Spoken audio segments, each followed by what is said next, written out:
Was that a legislator's phone? So for those of you who don't understand that little joke, we have a tradition that if your phone goes off in committee, you're responsible for treats the next day. So some of us got very excited when we heard that phone. All right, so our agenda today is a hearing on 78, discussion and action on 76, and discussion and action on 114. What I thought I'd like to do is start with 76 for purposes of discussion, and then we can move to action.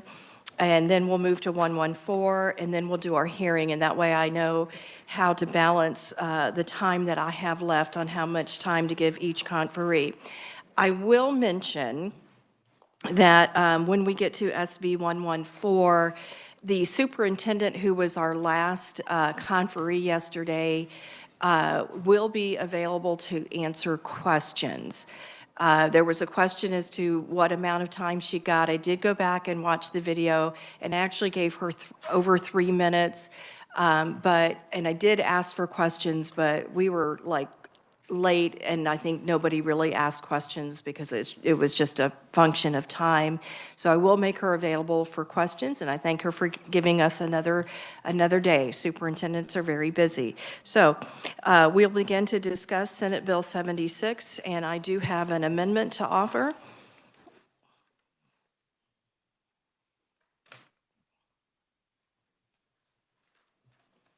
Thank you, and I'll just kind of give the short version and let Jason give you a much more qualified version. What it does is it strikes the language associated with E, which revolved around lawsuits and attorney fees, and moves it over to an administrative solution.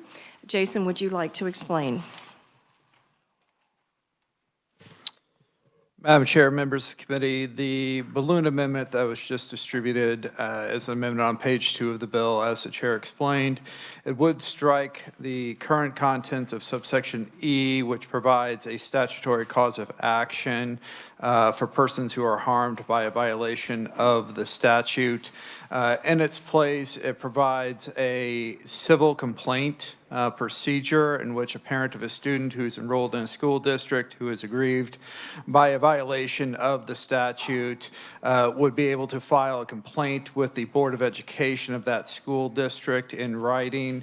It then requires the Board of Education to appoint a committee to investigate the complaint and meet with the parent who is filing the complaint. And then within 30 days after receipt of the complaint, the committee is to present written recommendations to the Board of Education, and the board is to consider those and take action at the next regularly scheduled meeting of the board.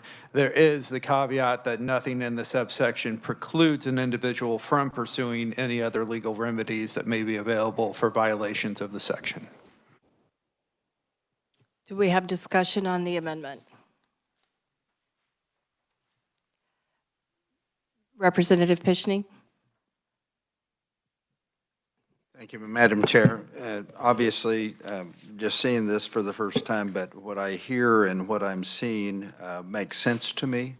That was the clause within this bill that was causing me some heartburn. So I think this is an appropriate fix. Representative Steele, then Haskin. I'm sorry, Representative Haskins. Thank you, Madam Chair. And Jason, just for a point of clarification, there's no definition as far as what a committee size is or how that's spread out. Is there a legal definition need to know about? Madam Chair, members of the committee, no. The makeup of the investigating committee would be left to each local Board of Education at its discretion. So could a committee be one person or two? I mean, a committee is, I think, by definition, more than one person. But if it is a two-person committee, I believe that could be within the discretion of the board. okay. And it's any parent. So if there's a joint custody for a child, the parent doesn't have to accommodate or refer to the other father, mother. It's just one parent. Is that correct? That is correct. Thank you. Thank you, Madam Chair. You're welcome. Any other discussion about the amendment?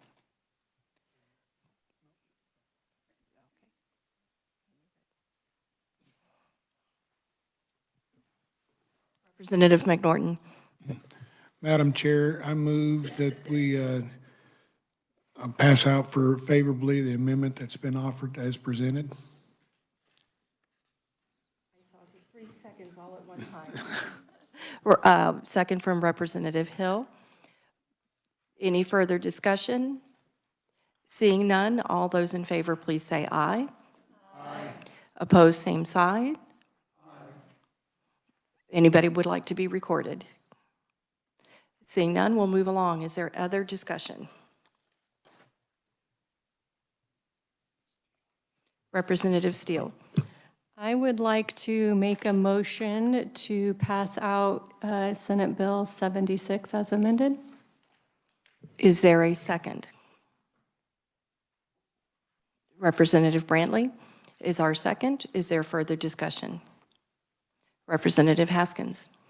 Thank you, Madam Chair, and thank you, colleagues. I know that I'm just playing catch-up here, but I'm looking at the opponent written testimony, the numbers of that, and I was just curious if someone, Madam Chair, or anybody can give me a justification of why, with the litany of opponents, that we would still find this to be something that we would want to move and pass out.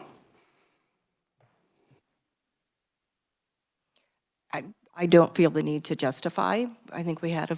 If I say pretty, please, pretty, please. No, I mean, to me, the purpose of discussion is you want to say what your position is and what your point is. Okay, fair enough. Thank you so much. Is there any further discussion? Representative Featherston. Thank you, Madam Chair. I do appreciate the amendment. I think it does fix one problem of the bill, but I still think there are several fundamental problems, most importantly being that it creates state-sanctioned bullying. And as a teacher and a parent and the mom of a teacher, I can't be part of that, and I will be opposing this. Thank you. Any further discussion? Representative Stogstill. Thank you, Madam Chair. This is basically what I discussed at the well the other day. This is an issue that could easily be handled by local school boards and should be handled by local school boards or the State Board of Education. So I think, again, this is somewhat of legislative overreach into the rights and responsibilities of the state school board and our local school board, so I'll be voting no on this as well. Any further discussion? Representative McNorton. With all due respect to my previous colleague, this will give us standardization across all school boards. So no matter where a child would be transferred or go, this will give us the standardization that I think we need throughout the state. So it's just a way to get that done so we don't have so many different rules and regulations based on a certain school board. So I'm going to vote in favor of this because it is here to try to help the parents. So. Thank you, Representative McNorton. Any other discussion? I will add that I do support this bill. I think what this bill really tries to do is to balance keeping parents informed about what is going on with their children. Parents can authorize permission for a name change and pronoun use. I think that's important, that we empower parents. I also feel that it does try to balance a competing right, which is to your religious beliefs. So I think this bill is trying to find balance in what is a very complex situation. Any further discussion? Seeing none, I will call the question. Those in favor, please say aye. Aye. Opposed, nay? Nay. Is there anybody who would like to be recorded? And I assume this is all no. Representative Miller, Featherston, Haskins, Wynn, and Stogstill. Okay, that concludes our action on this bill.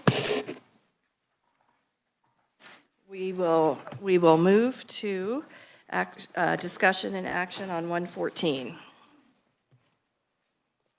And I will open that up with, I know there are several amendments, and Jason, let's pick one to start with.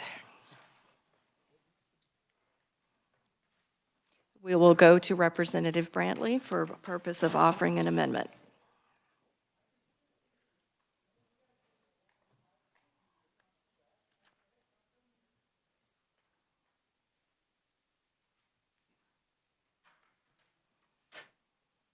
Thank you.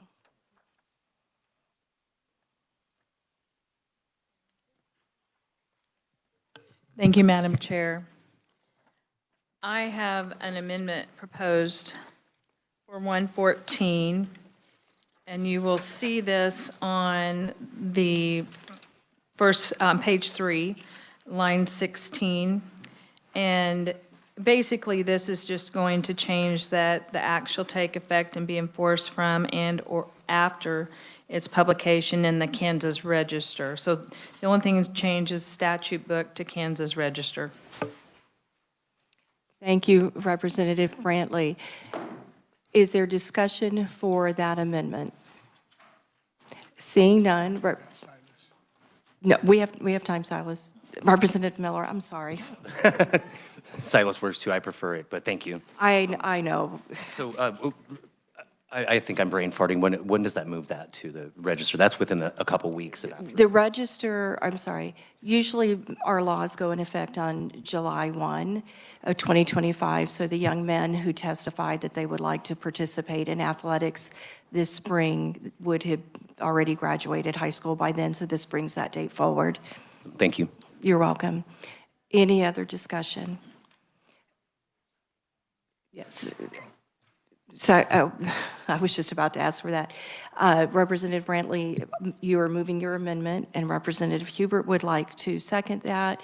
Any further discussion? Seeing none, the chair will call the question. All those in favor, please say aye. Aye. Opposed, nay.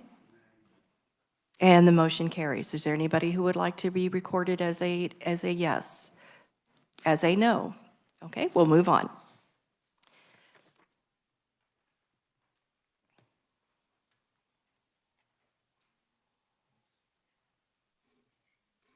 Okay, thank you. I'm going to let Jason explain this one to you. This one was kind of written in response to testimony. And by the way, just a reminder, because I think this is somewhat relevant to the superintendent's testimony, she is available if you would like to ask her a question.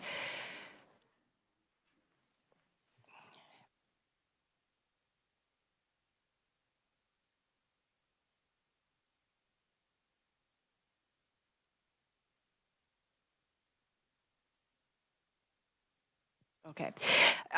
Part of the testimony yesterday kind of went into difficulty to interpret the original bill, Senate Bill 113, and what a district could and couldn't do. So I think what this does is clarify some of the language and say what is included, but it also adds a paragraph that says a district is free to go above and beyond, because some districts do invite some of these students to be part of their homecoming or other prom or other activities that they have. And if a district wants to do that, I didn't want an absence of that language to prohibit that from happening, but I'll let Jason explain the amendment. Thank you, Madam Chair, members of the committee. The amendment is only on page 1 of the bill. It replaces the language in paragraph 2, starting in line 16, to specify that a student participating in an activity is permitted to participate in any district-sponsored ancillary activities that are directly related to that activity, to specify that the ancillary events, ceremonies, programs, or other functions must be directly related to the activity, the ks.regulated activity that the student is participating in. And then would add a new paragraph 3, allowing a board of education of a school district to adopt additional policies regarding participation in those activities that are district-sponsored events, ceremonies, programs, or other functions that are not directly related to the activity. So if the district chooses to allow these private school and virtual school students to participate in related activities, they can do so at the local board's discretion. We'll move to questions, and I see that Representative Steele has a question and Stogsdill. Thank you, Madam Chair. Jason, can you just clarify for me, please, that when it says the Board of Education of a school district may adopt policies, that they cannot adopt a policy that supersedes any student participating in? Madam Chair, members of the committee, that is correct. The first paragraph, paragraph 2, is a required participation. The paragraph 3 is the discretionary participation. Thank you for the clarification. Thank you, Madam Chair. You're welcome, Representative Stogsdill. Thank you, Madam Chair. Jason, when it says any student participating in an activity pursuant to paragraph 1 shall also be permitted to participate in any district-sponsored events, ceremonies, programs, or other functions directly related to such activity, does that include graduation ceremonies? Madam Chair, members of the committee, only if the graduation ceremony in some way is directly related to the KSHA-regulated event or activity that the student was participating in. And my recollection is from the testimony yesterday that KSHA has no regulation with respect to graduation ceremonies. So they would be excluded from participating in a graduation ceremony. I think that would fall under paragraph 3 of the discretionary policies of the local Board of Education. Thank you. Thank you for the great question. I couldn't tell if you were raising your hand or fanning yourself. Sorry. Any other questions about the amendment? Seeing none, the chair moves the amendment and looks for a second. Representative Shmoy. Further discussion? Seeing no further questions, the chair calls the question. All those in favor, please say aye. Aye. Opposed, no. And would you like that recorded? Okay, thank you. We'll go to our next amendment.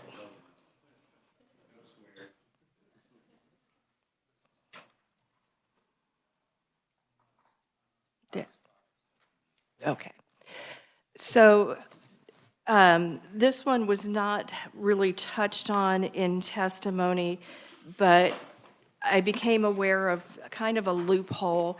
And to be very transparent, and I think Representative Nguyen and some others who were on the committee that adopted this, at the time there was kind of the idea of what if somebody tried to game the system, and I became aware of somebody who was not meeting their academic eligibility, pulled their child out of the brick and mortar school and signed an affidavit the very next day or shortly thereafter that student was eligible. And I was very uncomfortable leaving that kind of a loophole there. So basically, we are looking at the date the student withdraws. And if that student was not the right one, Jason, I will let you explain that one. I'm on the wrong one. I apologize. Madam Chair, members of the committee, this is balloon amendment number 3. The amendments begin on page 2 in line 4. There's an amendment, I believe, to specify that the student who is participating in an activity that is not offered by the school, presumably the private school that the student regularly attends when they're looking to participate at the local public school.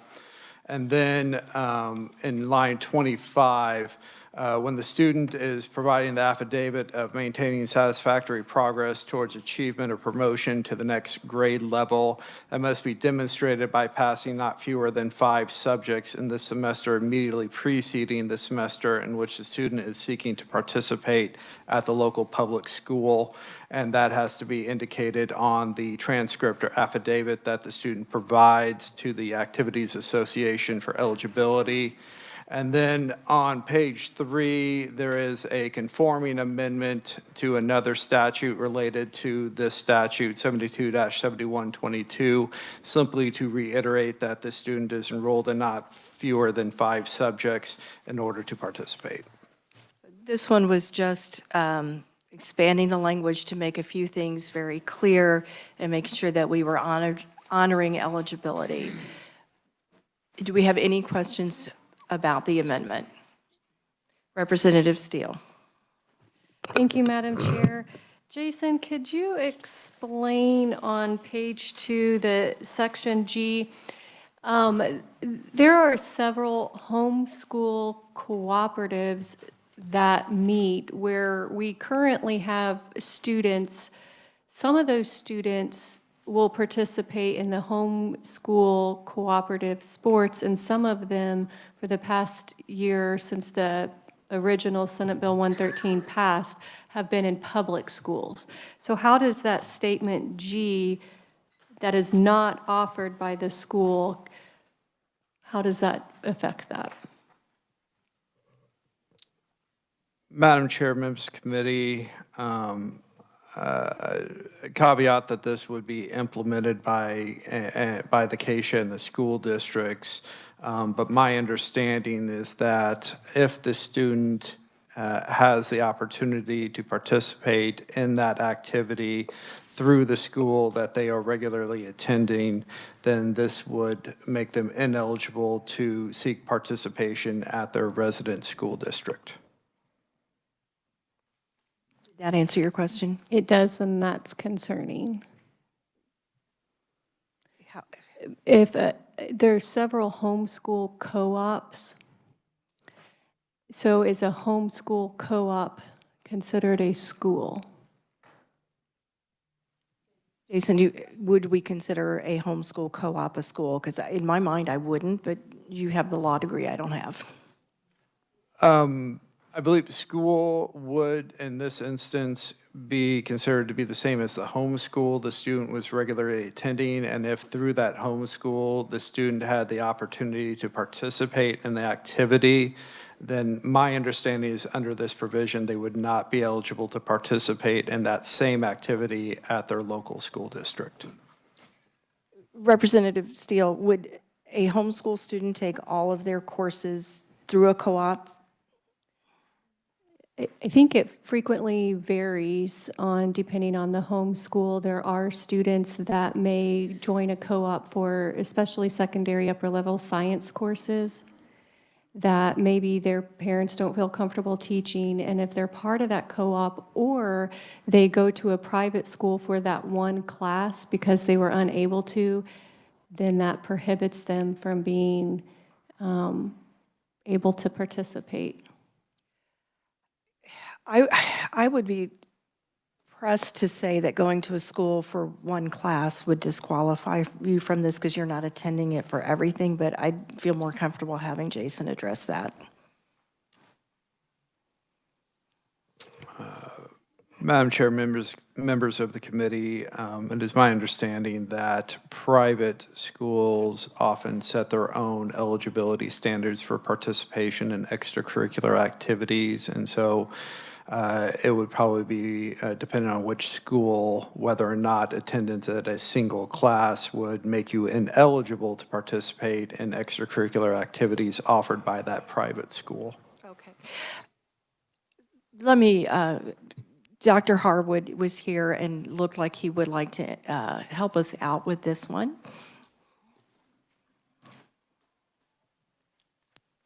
Madam Chair, members of the committee, and Jason can correct this part, but I believe this bill only considers CASA activities. Is that correct? And so a homeschool cooperative probably is not offering a CASA activities. They may have some league that they're participating in, but I believe that unless they have access to the CASA activity, this wouldn't apply. Now, to your other point, if they are taking a course at a private school that does participate in CASA activities, they may limit themselves to participating with that private school and not their resident school. But I think the way I read it, it only applies if the school they are attending offers that CASA activity. Representative Steele. Thank you, Madam Chair. Thank you, Dr. Harwood. So the difference with the CASA of whether you're a member of CASA or you are, I can't think of that word, an approved Keisha school. So if you have co-ops that do compete against Keisha teams that are approved, this would prohibit that. You may respond. So I would say yes, if that co-op had organized enough and then had applied to Keisha to become a member, then, and provided that activity, then that would exclude them from participating in another area. The other thing that is important to know that if you, in some sports, if you are participating on one team in that sport, you're prohibited from participating on an outside team as well. So that would have to be a choice as well. Correct, yes. Do we currently have any homeschool co-ops who are Keisha members to your awareness? I know it's not exactly your wheelhouse. I am not aware of any, but I certainly don't have an exhaustive list of who is members of Keisha. I know that Superintendent Hamer is on the line. Superintendent, are you aware of any homeschool co-ops that are members of Keisha?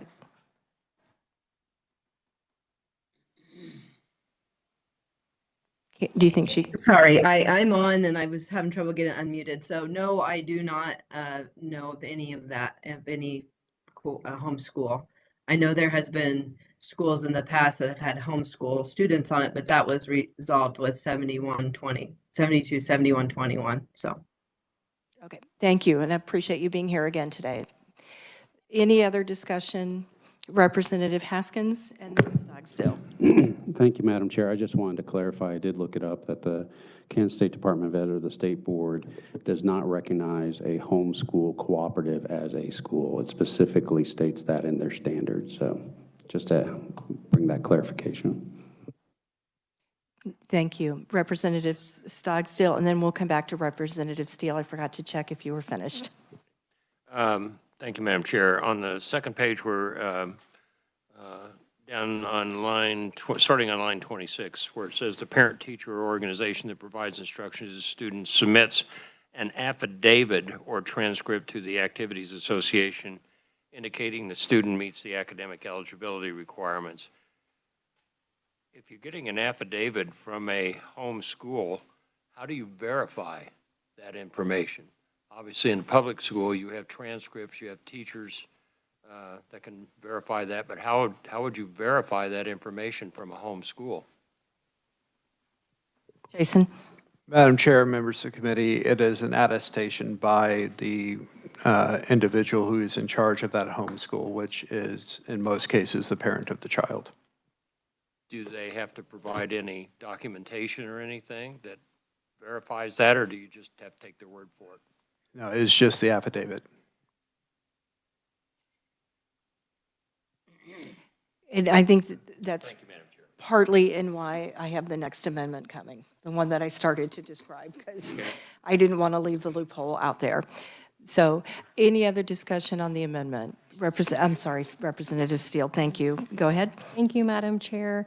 With the G added in here on page 2, I am not going to be able to stand in favor of this amendment.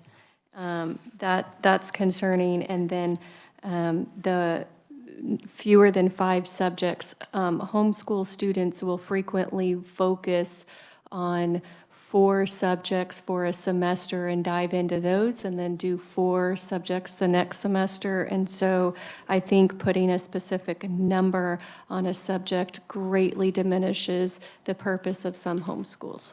Thank you, Madam Chair. You're welcome. And this was not an amendment that I wrote. I'm bringing it forth for someone else, just for clarity, because often we have other people who are interested parties who can't be here, and they sometimes ask a committee member to make their offer amendments for them.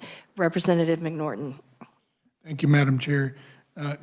Representative Haskins, could you give us that again, what your part on the combine or the? Yeah, Representative Haskins, you may respond. Oh, sorry. Thank you, Madam Chair. Thank you for the question. The State Board of Ed has a definition that's associated with the question of homeschool cooperatives, and they do not recognize it as a school. I was just helping out the colleague with the question. Representative Featherston. Thank you, Madam Chair. I think it's a fair amendment, and I think it prohibits families from school shopping, of where should I put my kid, like I want him to take a class or two here, but I want him on this sports team because it's better. And I think I would also like to point out, I've had a homeschool student who was an amazing soccer player, and she managed to get a college scholarship just based on playing on her rec team. So I don't think she would have been disadvantaged playing on any team that she had to enter on, but I appreciate the effort to stop the school shopping. Representative Nguyen. Thank you, Madam Chair. This may be for Jason. What is KSHA's requirement for being eligible to participate? Is it 5 subjects, passing 5 subjects?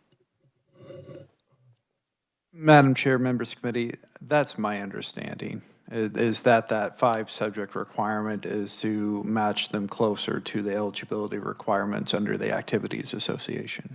And passing is a D? I would have to double check, but I believe so. I will allow Dr. Harwood to answer. Thank you again for being here, Dr. Harwood. I think it's receiving 5 credits. You could have 2 credits in the same subject. So to Representative Steele's questions, some schools actually double up and do 2 periods of the same subject, so you get a year's worth of credit in a semester, but you got 2 credits in that. So I think KSHA looks at the number of credits earned, not what subjects those credits were earned in. Thank you, Dr. Harwood. Were you done, Representative Nguyen? Okay, Representative Shmoy. Thank you, Madam Chair. I really like the underlying premise of this particular amendment. I think it clears up a lot. What I'm kind of wondering about is on the 3rd page here in the balloon for section 2, that would be like line 14.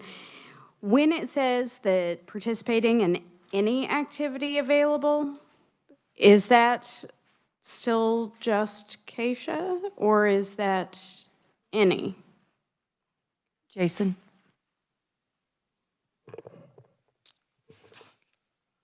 On the balloon there for new section, for the section 2 amendment, that would still be just the Activities Association activities. That's the subject of these statutes. Okay, thank you so much. Any further discussion? Representative McNorton. Thank you, Madam Chair. I somewhat agree with the way I read that as a layman. Would it be smart, Jason, as a lawyer, to put any KSHA activity, just for clarity? I'll leave that up to you. Jason. Madam Chair, members of the committee, if my recollection serves me right, I believe activity is defined in the statutes to specify that they are KSHA regulated activities, but I can look that up.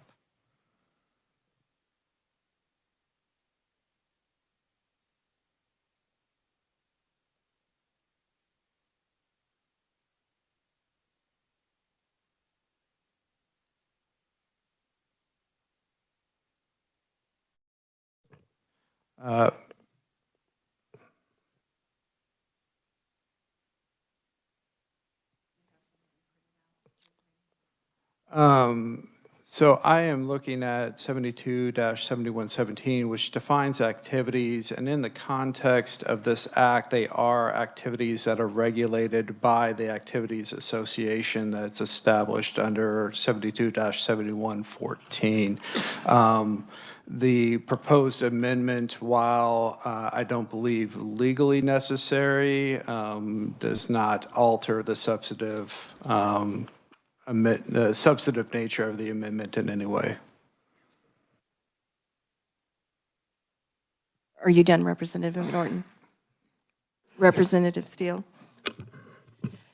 Thank you, Madam Chair. Dr. Harwood, you did say it's 5 credits, correct? I would have to look at the case. I think it says 5 classes, but I mean, I think the intent is that it's 5 units towards graduation. And so I know that it does not specifically talk about subject, because you could be taking 3 different math classes and they would all count. Thank you. Any further discussion? Representative Hill. Thank you, Madam Chair. Might continue to question Dr. Harwood just a second. Yes, you may. Is that KSHA policy or is that in statute? I don't know for sure if it's in the statute. As far as I know, I believe it's KSHA policy for eligibility. And then districts are free to make eligibility stricter, but they can't be less strict than that. So, but as far as you know, there is no statute that says anything about 5 credits or 5 classes or 5 attaboy awards, okay? Not to my knowledge, no. Okay, thank you. I'm a little bit confused by this, and I'm trying to figure out. This doesn't seem to be really addressing the problem we talked about yesterday. So I'm trying to figure out where these 5 credit hours came from. This was brought to me by a representative who is an active coach and wanted to make sure that KSHA eligibility requirements were part of this. And so that's what inspired that representative. And I am sorry, I'm not doing a good job of articulating what they wanted because I am so not athletic. And my kids did not participate in a lot of KSHA activities. But Jason, do you remember anything that would shed light on his question? Can I ask another question? Yes, you may. So it would be my understanding that if a homeschool child or a private school child that's in a district, or in this case that we talked about yesterday, a public school child that's in a district is attending in a district that does not offer the class or the activities, when they went to the school that did, they would suddenly be under KSHA policy. If they went to a school that had a KSHA activity, it would be my understanding that they would be under KSHA policy, which would require that receiving school to verify that the student already has the necessary academic requirements. I think in particular when we talked about the CAM school yesterday, and if you have a 18-year-old student that's taking organic biochemistry with a lab, that might be a 5-hour class. They may take 1 or 2 classes in addition to that, but if it could be construed that that's not sufficient academic prowess to be involved in a sporting event, I think that could be problematic. So I think we're trying to fix a problem here that doesn't really exist. Now, the question I have maybe additionally to that is number G, or letter G up there. I'm a little confused on my letters and numbers. Number G up there, does that solve the problem of being in the district but being in a different school that we have out at Hayes? Is that what that section does? Jason?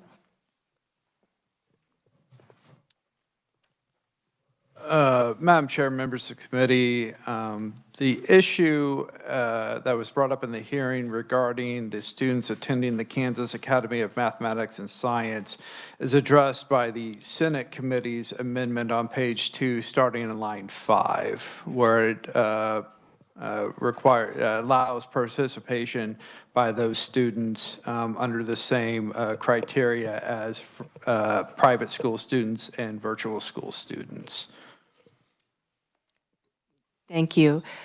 I have Representative Wolf, then Representative Pishney, and then we'll, in the interest of time, because we do have another hearing, I'd like us to begin to move on. I'm not sure if this is relative or not, but I'll just tell you my experience at my school. When I was a Scholars Bowl coach, it was the same thing to go to a Scholars Bowl meet as it was if you played football or basketball. Correct. If you didn't have the grades that you needed, then you didn't get to participate. And when I was an NHS coach, if you had any failing grades, that was part of what they signed. They didn't participate until those grades were brought up. We made it stricter like he was talking about. So if someone chooses to go to that school, I would say they would probably have to follow the same exact that all the other students did, is what we're trying to say, right? That's my understanding. Representative Pishney. Thank you, Madam Chair, and she took away one of my points is we focus on athletics when we hear the word activities, but it's much broader than that with regard to the activities, whether it be a homeschool co-op or whether it be KSHA or it could be forensics or debate or the Honors Bowl or whatever you mentioned. So I think we need to keep that in mind in all aspects of this bill when we're talking about activities. Secondly, and I think you, Madam Chair, used the phrase school shopping. I think this does help prevent that, and I'm concerned about it. I respect homeschooling and virtual schools and all the other learning mechanisms. I think people need to learn where and how they can learn and how the parents think they can learn. So, but as far as trying to shop schools, which I think may be addressed here in a little bit, I think that's something we need to try to take into account. And lastly, I do believe in our revisor, and I believe in the wording that the revisor has used.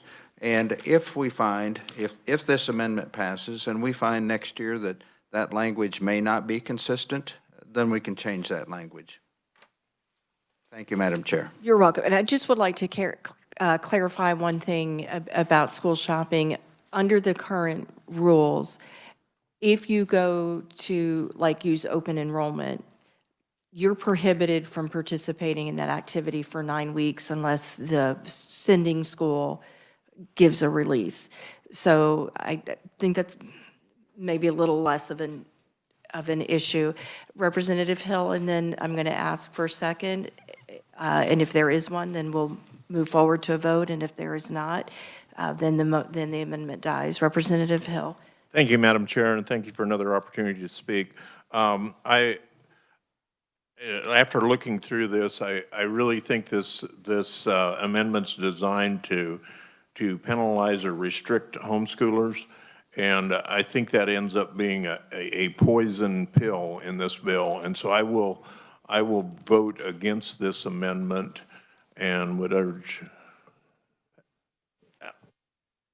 Okay, I do need to manage the clock. Is there a second to move to adopting this amendment? Representative Pishney, is there further discussion? Representative Featherston. I appreciate the amendment. What I hear from parents in my district is they are concerned about that unlevel playing field between kids who could homeschool for half a day and then go to professional training the rest of the day and then bumping the public school kids off the team. So I appreciate the leveling of the playing field with the academic requirement. Representative Steele. Thank you, Madam Chair. I have pulled up the KSHA requirements, and it says virtual students must be enrolled in 5 units. This amendment specifically says subjects. Units and subjects are different. So if KSHA has these policies that they have in place, this is putting something different in statute. So now we're talking subjects versus units, and that is critical of why this amendment should not pass. Thank you, Madam Chair. Representative Miller. Thank you, Madam Chair. Not to make things more muddy or anything, but would it be in order to suggest I'm not doing it, but would it be in order to suggest a conceptual amendment to the amendment to change the word subject to unit or credits or whatever makes people feel a little more comfortable? That would be a substitute motion, and those are in order. Are you making a substitute motion? Yes. And Representative McNorton seconds your substitute?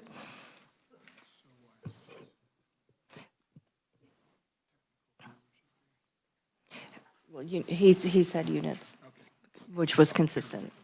So now, do we have discussion on the substitute motion? Representative Schmoy. In that same section is where we had the any that could have been cleared up with adding Keisha. Would it be okay with the bringer of the substitute motion that we clarify that that is Keisha? That's up to the maker of the motion in the second. Was it established whether or not that's necessary? I'm sorry, I remember that Jason did bring. Yeah, Jason, did you believe that that was necessary? Madam Chair, committee members, I don't believe it is legally necessary, but it does not harm the bill, so to speak. The amendment. So it's up to you, Representative Miller. And the second agrees. Any other discussion on the substitute motion? Representative Haskins. I'm not clear on what the substitute motion is because I heard the word credit, and credit is defined by Carnegie units, and that's determined by the school board. So 1 credit could be earned in a semester. It's not common, but it could be earned if they choose to. Usually the credit is, if it's 1 credit, gets split up to a half credit in the fall and a half credit in the spring. It's been a while since I developed these plans, but that's how it was. And so I would highly encourage that credit not be used. Unit usually refers to a course that's being taught within that semester. And a subject could be an entire year too. So it seemed like we listed everything in that. Representative Haskins, let's get you clarification from the reviser. Did the substitute motion was to change the word to units, correct? Madam Chair, I was going to clarify with the maker of the motion that he wanted to change it to units. I would love to. I think in my original motion, I said credit or units because it was more of a question. But I believe that I brought up both of those words in reference to the ks statute that Representative Steele had just brought up. So whatever would keep it along the same lines of the wording that we were trying to base it off of. Sorry, I'm not trying to muddy things up or anything. Do you need more clarification? Representative Steele? The representative that brought the whatever we're on substitute amendment, thank you very much. And I feel like because we have CAM students earning credits and other places going units, that you should be able to say credits or units based on how schools define that. Because I do agree with a representative that spoke earlier regarding the specifics of credits and how it's done, that it could be limiting. Dr. Harwood, would you like to come shed some light? So, And Gabby, it's wonderful to have you back in committee today. Representative Haskins is correct. A credit is for the full year. The actual, so I had some help. Decorum, please. And you've got it on video to enjoy later. I had some help in looking up the ks regulations that talk about a unit as defined by the State Board of Education. And so what that does is it lets the school decide how they're going to count each of those things. And so it's whatever the school says makes them a full-time student, but they have to have at least 5 units of study. So from that perspective, units is more consistent with the ks regulations and the State Board regulations. Thank you for the clarity. Reviser Long, do you need any clarification from the maker of the substitute motion? Because I want to make sure we are all clearly understanding each other. Madam Chair, only that he wants to use the word units in place of subjects where it appears in the balloon. Representative Miller. Yeah. Yes. Did you say both? Don't. I would, if units is the most appropriate or agreed upon term in this situation, I would say that would be, units would be what I would prefer. And also the piggybacked substitute motion from representative across from me. You added from Representative Shmoy the Keisha. Thank you. that have what you need. So there's a lot of different ways we could go here. We do have a substitute motion and a second. We have had discussion. The chair's a little concerned that we may not exactly understand what we're doing. I am going to call the question. If it passes, the reviser has stated that he understands your intent, and it will be added into the bill. If it does not pass, the person who wrote this could make a floor amendment. You know, so I think, in other words, I don't want you guys to have a lot of heartburn. I want you to feel comfortable voting how you think is the right way to vote, and I want you to know there's a lot of other options coming forward if it goes to the floor, if it comes above the line. So that said, the chair is going to call the question. All those in favor, please say aye. Aye. I'm sorry. Yeah, this is on the substitute motion. Thank you, I should have restated that. So all those in favor, please say aye. Aye. Opposed, same sign. And the substitute motion is adopted. Thank you all for your patience. I think that one was kind of a learning experience for us. We have another amendment. That was just on that amendment. Just on that substitute amendment. We were not voting on the bill. Madam Chair, I thought we were just voting on that specific part, not the full amendment. And we were voting on the full amendment. He made a substitute to, he made a substitute motion to change that, just that part of the amendment. So that creates a substitute amendment, and that's what we voted on. Yes, so now we are looking to need to make a motion on this amendment that did That's that. part of his substitute. Okay, thank you. Okay. All right, so this is the amendment that I attempted to describe earlier, and I'm afraid I may have muddied some language. So the way the bill is written now, if a family withdrew their child from a brick and mortar school and went to a to a homeschool, technically they could sign an affidavit and say that they are, that child is in academic and behavior standing. And sometimes that is not the same condition in which the child is leaving the school. If a child uses open enrollment, that child would have to sit out 9 weeks unless the sending school releases that child to participate in activities. I did not want to do that to all children, because if you leave your brick and mortar and you go to homeschool and you wanted to continue to participate in activities, you're staying in that same school activity that you were in. You're not school shopping. And if you had good grades and you were in good academic standing and you had good behavior and you were in good behavior standing, I didn't want that child to be not able to participate. So I decided to do an amendment that looks at the date a student withdraws, and if that student withdraws where they are in good academic and behavior standing, they can continue. If not, they do not, but I'll let Jason explain the fine points to us.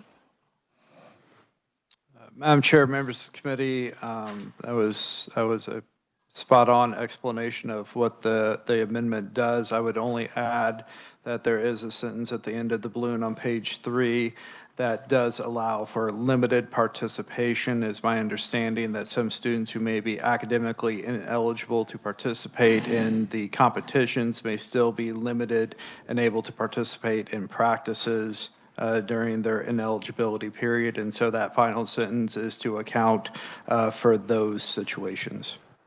Thank you, Jason. And I left that like that because some school districts do allow you to practice with a team or work out, and I wanted that to allow that to continue if that's what a school district normally does, because sometimes they're trying to help motivate that student to make improvements. Some districts have different policies, so I just kind of that's a sentence that kind of lets districts have some latitude. Any questions about the amendment? Representative Schmoy. Thank you, Madam Chair. Jason, how does this amendment affect the one that we just did?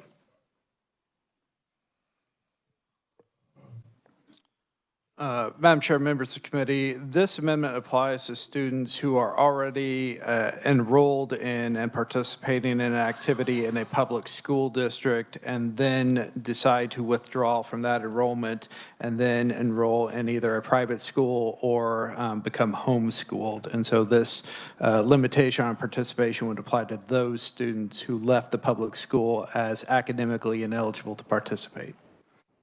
Okay, thank you very much. You're welcome. Any further questions about the amendment?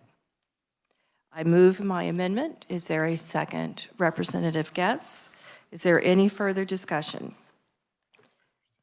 Representative Featherston. Thank you, Madam Chair. I support the amendment. Again, it addresses a lot of concerns we have from parents in my district, levels the playing field, and, just keeps us all honest. Thank you. Any further discussion? Seeing none, I will call the question. Those in favor, please say aye. Aye. Opposed, same sign. And the amendment is adopted. I am not aware of any other amendments. Is there anybody else who has amendments they would like to bring forward? Okay, then we will move on to discussion of the bill as amended. A motion to pass the bill favorably as amended would be in order, and it is moved by Representative Hubert. Is there a second? Representative Brantley, is there any discussion? Representative Featherston. Thank you, Madam Chair. I appreciate the improvements that have made to the bill. I'm so empathetic toward the students, but number one, I don't think these two subjects belong together in the same bill, and I think this whole thing is legislative overreach. So I will still be opposing the bill because it's not our business, it's school board business. Thank you. Representative Schmoy. Thank you again. I think this is as much as I've talked in your committee all session. I'm a little bit concerned that we don't specify in the events and stuff the lettering. And so I just need clarification that what we're doing here would include lettering. Is that encapsulated under ceremonies? Jason, would you like to clarify there, please?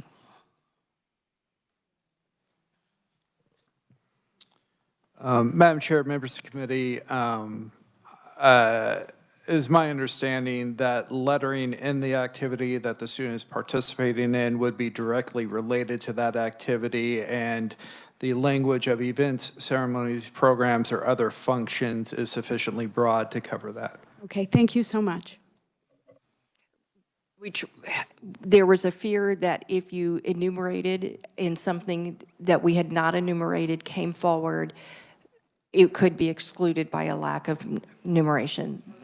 Thank you. Any further questions, discussion? Seeing none, the chair will call the question. All those in favor, please say aye. Aye. Opposed, nay. The ayes appears to have it. Is there anybody who would like their vote recorded? Representative Featherston, no.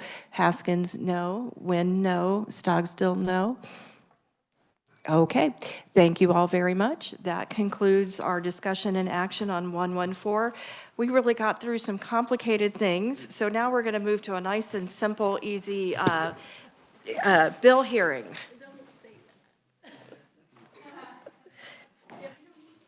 So the chair opens our hearing on SB 78, who in short terms is called not-for-profit accreditation. And the chair calls on the reviser to explain the bill.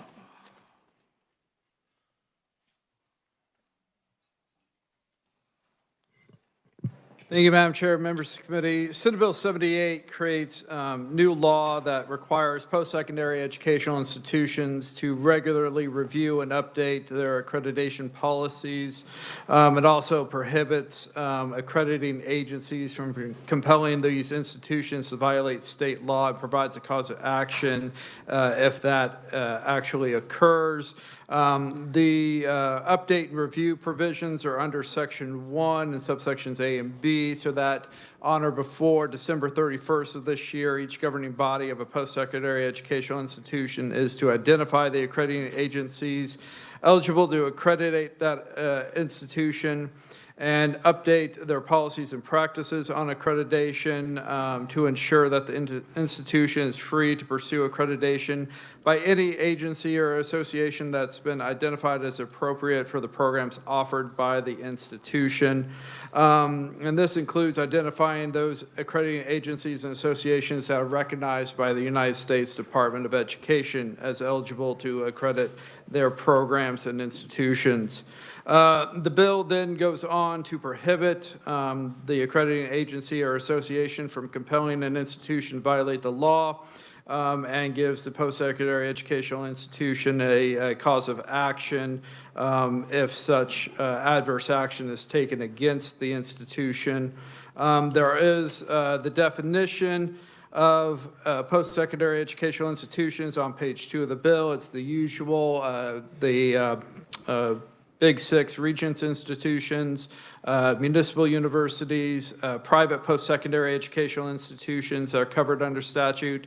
And then the Senate Committee on Education also added an additional definition to include not-for-profit institutions whose main campus or place of businesses in Kansas are operated independently, maintain open enrollment, and are accredited by a nationally recognized accrediting agency for higher education in the United States. Also, then community colleges would be included in this as well.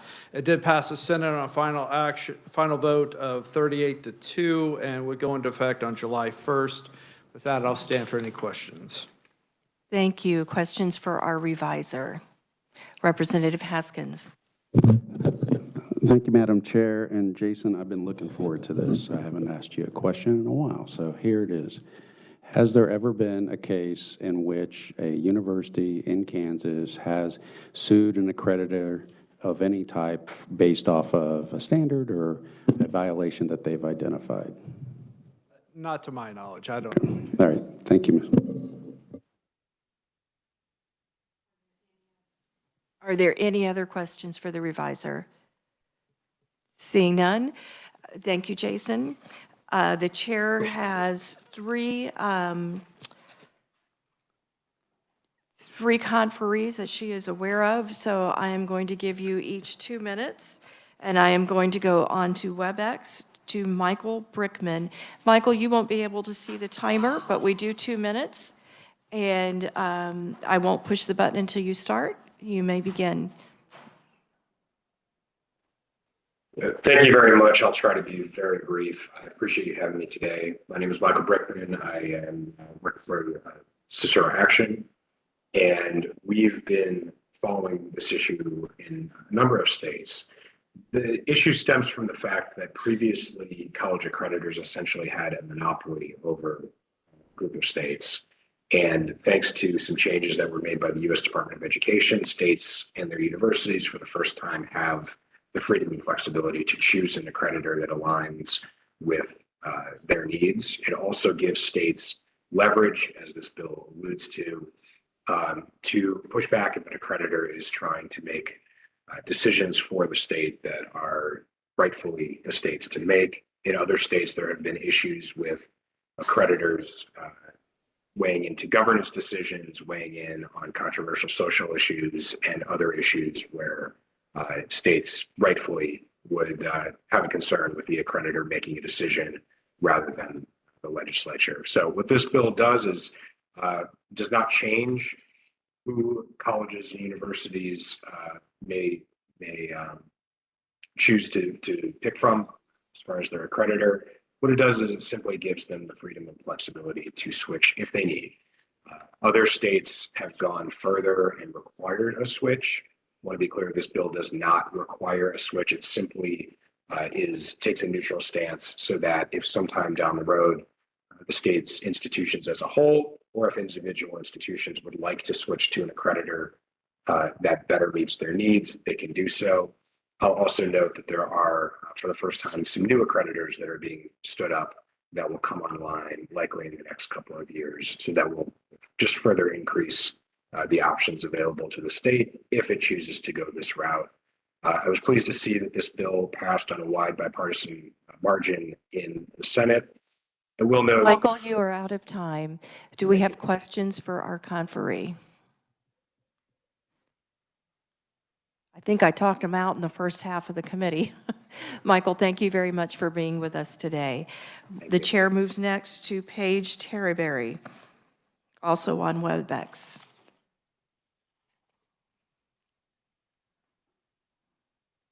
Good afternoon, Chairwoman Estes and members of the committee. Thank you for the opportunity to be here and encourage support for Senate Bill 78. My name is Paige Terryberry. I'm a visiting fellow at Opportunity Solutions Project. Kansas colleges, just like colleges and universities everywhere in our country, are dependent on the approval of accreditors. And these accredited colleges and universities are widely accepted as legitimate. Of course, losing one's accreditation status is a death sentence, both reputationally and financially. And this is how accreditors act as gatekeepers to indispensable Title IV funding. Unfortunately, accreditors too often use this power to interfere with schools' governance and at times push ideological standards. And when this happens, they neglect their duty, which is to ensure academic quality. In several cases, accreditors have imposed their authorities over the rightful governing boards of schools, and in other cases, accreditors have threatened accreditation status over issues that would have gone against school policy. Though we haven't seen these examples in Kansas, Kansas could certainly be next, and these examples notably do not involve education or student outcomes. They're about power and governance. And this is wrong. It means that real education problems are being overlooked. College tuition is skyrocketing, students are in debt, and degree completion rates have flatlined, and accreditors are not ensuring quality. Federal funds should certainly only flow to legitimate institutions, but by giving the power of the purse to large, unaccountable entities, accreditors have wielded authorities that they should not possess.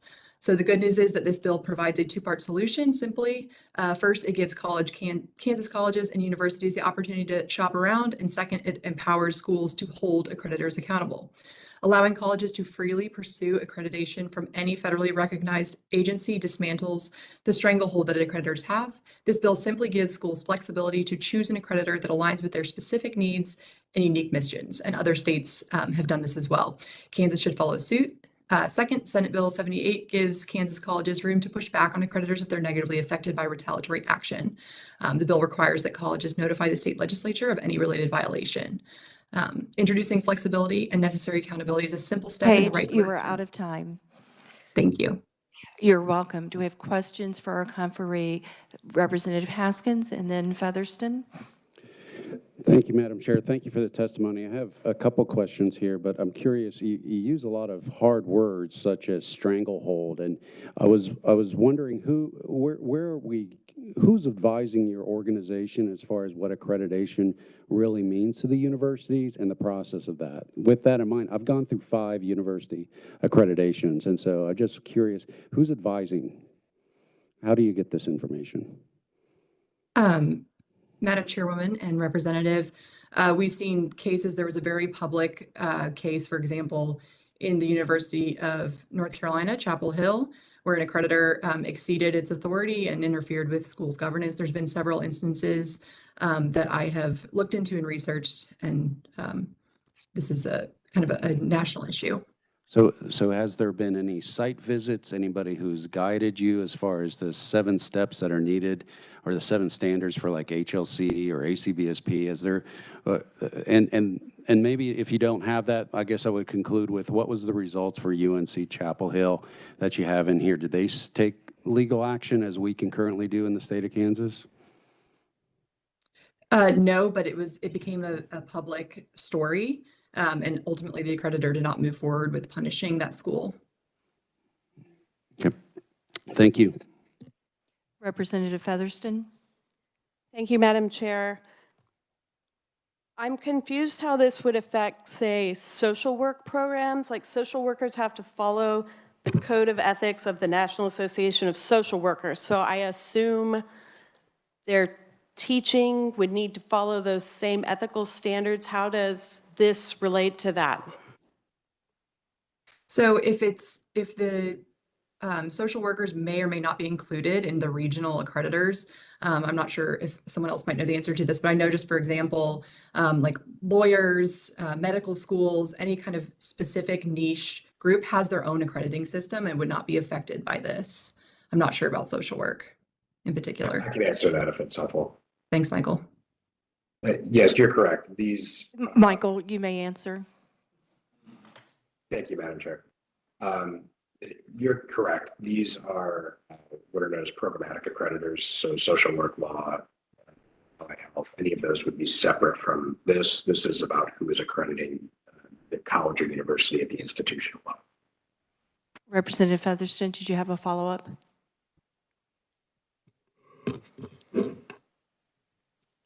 Kind of. Like I know in the music world, our music department has to be accredited by the Music Association, whose name I do not currently remember, and like that affects university accreditation. How does this fit in? Like the school has its own accrediting, and then the whole university has accrediting? Michael, would you like Correct. to expand, please? Correct. So there are many types of accreditors out there, but the U.S. Department of Education, for the most part, there are exceptions, but for the most part, accredits just the institutional accreditors, the ones that comprehensive universities with lots of different programs. But those accreditors are responsible for the whole institution. Any accreditation that the university might seek at the program level for social work, for music, for any of those things would be kind of a separate seal of approval or quality assurance, but it's not recognized by the Department of Education in most cases. The major exception to that would be is if you have a standalone law school or a standalone music school where all they're doing is that one thing. Sometimes those college or issue-specific accreditors can be the gatekeeper for federal purposes, but that's rare, and it sounds like you're talking about a social work program, a music program within a comprehensive university, so this bill would not affect that. Thank you. Representative Featherston, did that answer your question? You're welcome. Okay, before I go back for second questions, do we have any other first-time questions? Seeing none, Representative Haskin, you may. Thank you, Madam Chair. This question, based off the testimony from the last conference, Jason, help me out here. So ACBSP is an accreditation recognized by the Department of Education. It is what is required for professional studies and business schools in the state. In order for you to be accredited by ACBSP, your institution has to be regionally accredited, Higher Learning Commission, what have you. If ACBSP states you have to have a DEI initiative, so that's accreditation for the school, but the state has a law saying, you know, they ban DEI programs. Is the institution safe from state law since this bill says it's only for the institution and yet the school can still have a DEI initiative? Jason? I'm trying.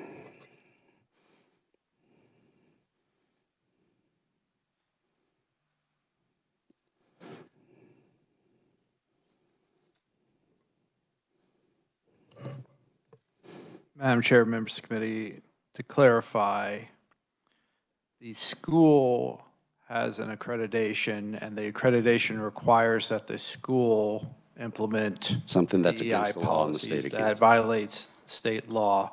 And your question is the institution? Because if this law, Representative Haskins, please allow him to finish before you speak. We'll be happy to recognize you again, but let's not interrupt.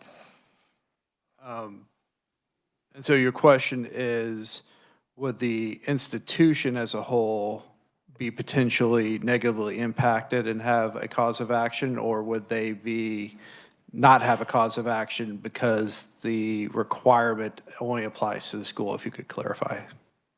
Representative Haskins. Yes. Jason. I mean, you got it right. It's like, is the institution impacted by a school accreditation? If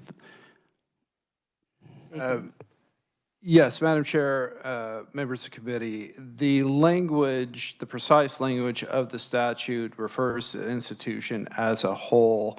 And so I believe it would be a question of whether or not the institution believes that any adverse effect on its school, if the school elects to comply with state law and then has an adverse impact from its accrediting agency, then does the institution consider that to be an adverse effect on the institution as a whole, and then can take civil action as allowed under the statute. Representative Haskins. Thank you, Madam Chair. And so then just to clarify back to my colleagues, then they are not mutually exclusive. They have a relationship based off that description, in which if the school accreditation has some sort of standard that's required by, that goes against state law, then the school is not safe. The school, it's still under, it could be impacted by this bill. Jason. I believe that's my understanding. Representative Haskins, any follow-ups? Thank you. Any other questions for Paige? Seeing none, we will move on to our next conferee.